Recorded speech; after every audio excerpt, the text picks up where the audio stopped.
So I'd been working on a Tasha design before the official art dropped, of course, but I hadn't done much of it.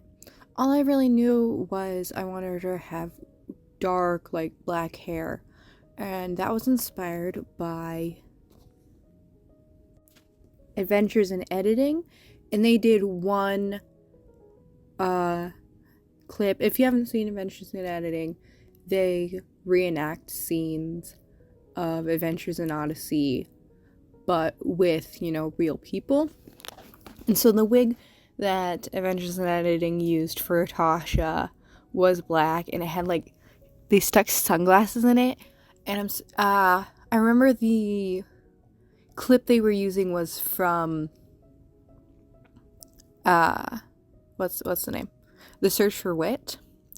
And that felt like it was correct. It might have been the acting in it that made it feel so good or something, but that to me, that's my base bones for Tasha. After that, I didn't really have a huge idea, and none of them looked quite right when I was trying to do it.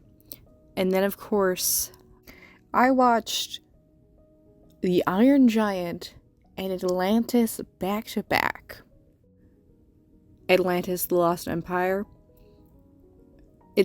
I'll probably put a picture up of the character I used for reference, but it's Helga St. Clair.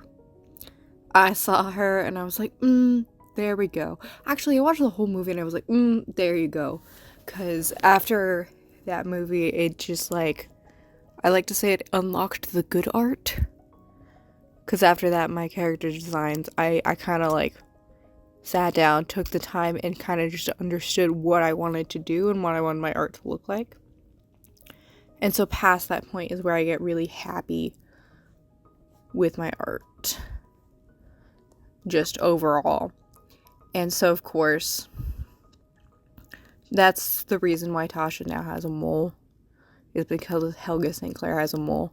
But apart from that's the general aesthetics, and the mole is what I took from Helga St. Clair.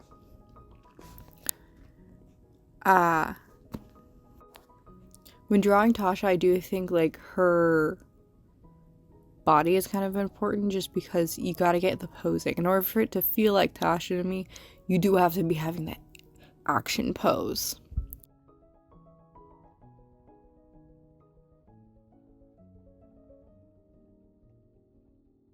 I was kind of conflicted on whether or not to give Tasha scars.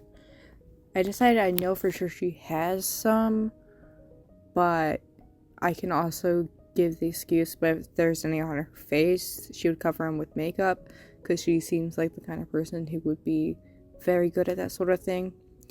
But also, if I want to add them, I feel like I can. I just can't decide where or what.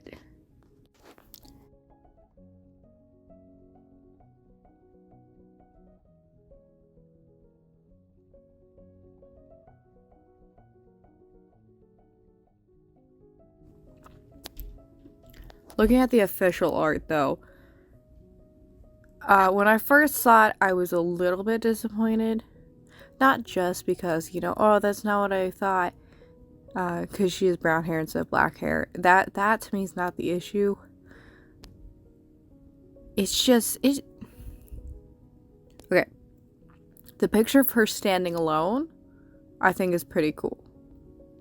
I like it. She's wearing all black, which is very, like, I get that decision. Very cool spy thing. The part where she's like, I'm not even sure what's happening here, what scene is supposed to be depicted, but she's with Jason and she's kind of, like, brushing her hand on his cheek or something. That one was the first one I saw, and that was the one I was like, oh, they really just saw Natasha, Black Widow, and said, yeah, that's her. Because the face, all the face shapes, and the way it looks exactly like her. Which is fine, but also, like, really? think her hair, is her hair different? Oh yeah, also the shoulder length hair. I don't mind it. I have her hair longer, but it's just, it's everywhere in all of these. Like, if you feel like the character designs for women, it's usually shoulder length hair. It's just, you look at Connie, you look at literally any mom.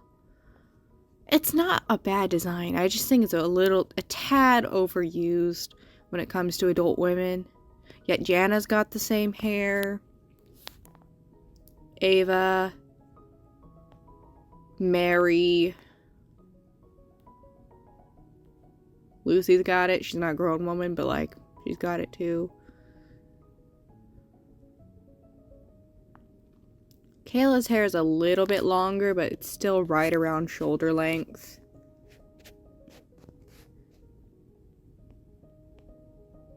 Katrina's got it. Jillian's got it. Penny's is a little bit shorter, so that's cool. A little bit different. Of course, Renee is cool. I'll talk about her later. She's got a really interesting... Oh, they made Jules. Jules used to have longer hair. And now Jules is the same shoulder length hair. Okay. Tasha's scarf is really just there to look cool.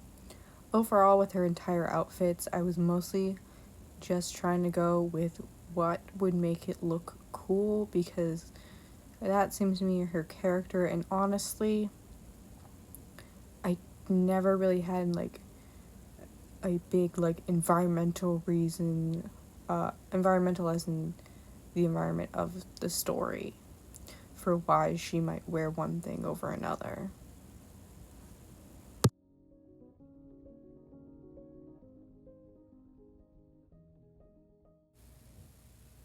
At this point, I ran out of audio material, so I think in a minute I'm just going to cut to the final drawing, which I made like also over a year ago, so yay!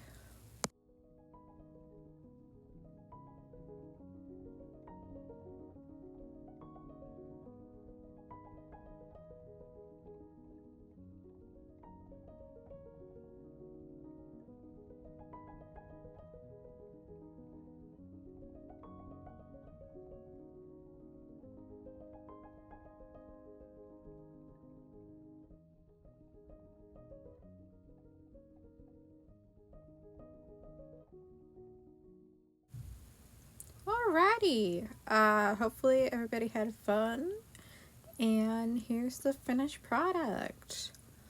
Hopefully things will be a little bit more organized next time I do a speed paint. And maybe I'll talk about something other than the character design. Or maybe I'll have more interesting things to say about the character design. I don't know.